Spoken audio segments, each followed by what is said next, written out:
Today, I rise to speak to House Bill 5420. The vote we're taking on these bills today is undeniably necessary. When my colleagues across the aisle supported the sweeping tax reform that Trump and the members of the party in Congress, his members, pushed through at the end of last year, it seems that some of you all didn't realize that Michigan was getting a bad deal. As a result, the Federal Tax Cuts and Jobs Act, Michigan families will actually lose their ability to claim personal and dependent exemptions beginning tax year 2018. So that wasn't tax reform, and this bill today is a tax cleanup bill. Cleanup. And I want the record to reflect that I am not the president's cleanup woman. This change would cost Michigan taxpayers an estimated $1.5 billion in additional income tax every year due to the inability to file dependent exemptions. I'm glad that even my friends across the aisle can agree that without these bills today, that it would be a disaster for working families.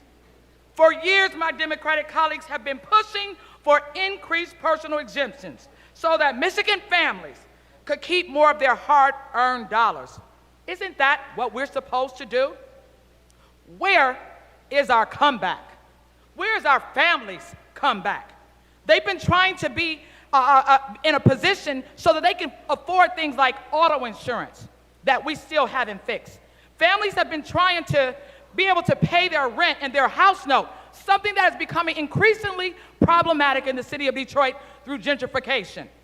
But for years, Democrats have called for these increased personal exemptions have been ignored by Republican Party here in Lansing. That is until their friends in D.C. pass a reckless tax bill that will increase taxes on working people. Don't be fooled. This bill isn't about giving people a tax break. You don't take from someone and give it back and tell them you increased their revenue. If it were, we would have passed any number of bills increasing the exemption over the last few years. Instead, these bills are merely covering up. Oh, we do a lot of covering up around here.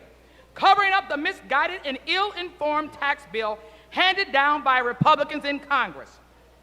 That bad tax bill now requires us to fix our own tax system here in Michigan in order to avoid our taxpayers from paying more as a result. Oh yes, this is the cleanup bill.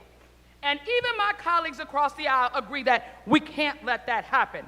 So I am happy to lend my support to these bills today to fix the mistakes made by the president and Republicans in Congress, because the hard-working people of Michigan should not be shouldered with yet another burden, thanks to poor, divisive partisan politics. Tell the president I'm not his cleanup woman.